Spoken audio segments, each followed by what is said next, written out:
Vineland Estates is nestled among the rolling hills of Ontario's wine-growing Niagara region, about halfway between Toronto and Buffalo, New York. It's a small winery by many standards, about 200 acres, which translates into roughly 25,000 cases of wine a year. But their rieslings, chardonnays, pinot noirs, and ice wines have won them national and international acclaim. I'm looking for the winemaker of Vineland Estates, our guide to all things vine and vintage. Excuse me. Sorry to interrupt. I'm looking for Alan Schmidt. I'm Alan Schmidt. Alan, I'm Nick. Nice to meet you. Pleased to meet you. Welcome to Wine Country. Thanks a lot. I got to tell Michael? you. Oh, Michael's stuck in the truck. The truck broke down up on the road, so I'm on my own. But it's absolutely unbelievable. I cannot believe how gorgeous Wine Country is. Yeah, it's wonderful. I'm just out checking some of our vines right now for the crop we're going to be harvesting in a couple months. Everything's looking really good, actually. It's a great vintage. It looks like a good year. Great foliage. We have lots of, this is the fruit here. This is the Riesling grape variety I'm looking at right now. We'll be ready to pick this in a couple months, hopefully. Are all of these rows the same grape, or do you have, how many different grapes are you producing here? This field here is all to the Riesling variety. We have about 8 or 10 different varieties on the property. Wow. And we can make different styles within the same variety, whether it's a dry or a semi-dry or late harvest. Yeah, I love all this, the wire. I mean, it's showing signs of old, I guess, years past. Yeah, exactly. These are the previous vines from previous vintages. And as the vines grow up through the wires here, it's the leaves that actually produce the energy that produce the sweetness in the grapes. So we want a lot of leaves. How far along is this grape, for example? Is it relatively... I'll pick this one here. You can see this. This is about half the size that the ultimate berry will end up being. This bunch of grapes here is got about another 2 months of ripening before it's ready. There'd be no sweetness in here, extremely bitter, but when we're about to harvest them about the middle of September, they'll have about 20% residual sweetness and sugar at that time, and you can eat them. They're very tasty. So now it's about middle of September and you start to harvest the grapes. Yeah, as a winemaker, I'll go out into the field and actually test the sweetness level of the grape by walking through the vineyard, tasting them, making sure we have the right balance of flavors. Let me know when you're tasting, I'll come and help. Exactly, sure.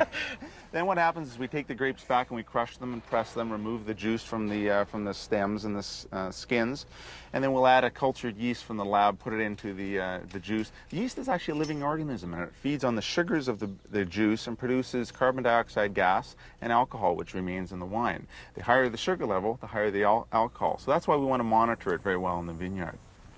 During the process of fermentation, do you taste them as they're going? I mean, is it a tasting kind of thing? Yeah, we're continually tasting the wines because we have to monitor the temperature that it's fermenting at. And then after the fermentation, when all the yeast dies, settles at the bottom of the tank, then we put the wines through a series of filtrations through the winter time to make it brilliantly clear.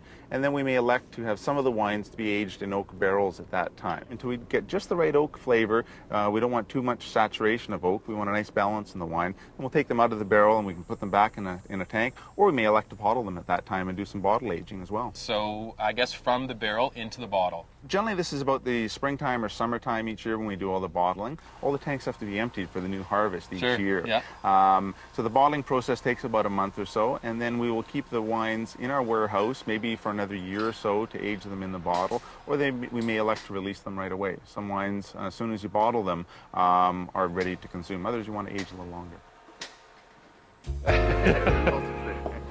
From a rolling vineyard to the table, the fruit of your labor is before us. I congratulate you and share some of the secrets. Well, actually, you're right. All the work of the glass wine actually starts in the vineyard, and there's a lot of care taken right from the vineyard until the time it's bottled, and even when it's poured as well. Some of the wines we have before us today, we look at our dry Rieslings that we have in our glass here. Riesling is a great variety that's indigenous to Germany. A lot of people think that most Rieslings are sweeter wines. It's not necessarily the case. Riesling can be done very dry, very crisp, and very fresh. What do you serve a Riesling with?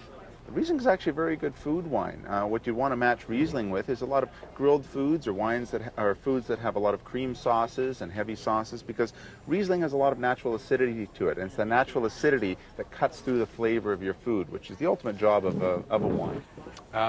So talk to us a little bit about red wine. One of the more popular red wines are the Cabernet Sauvignon, Cabernet Franc, and Merlot. One of the wines that we have here today is our Cabernet Franc and Cabernet Sauvignon Merlot blended together. This is very common in Europe, in Bordeaux. Most of all the French Bordeaux red wines are a blend of those three grape varieties. This wine has been aged in an oak barrel too.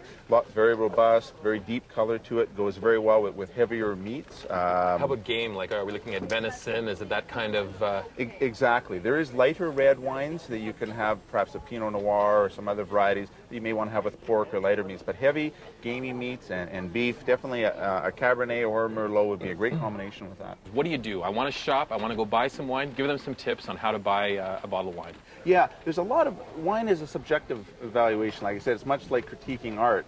As a winemaker, I'm often asked of how do you critique the adjectives and adverbs to describe a wine, and what do you look for? And I often say, as a winemaker, I look at all those layers of a wine, but as a consumer and enjoying a glass of wine like we are today, there's only two things you have to look for in a glass. Either you like it or you don't. And you don't have to be intimidated by a winemaker or any critic that sees different things in a wine. Yeah.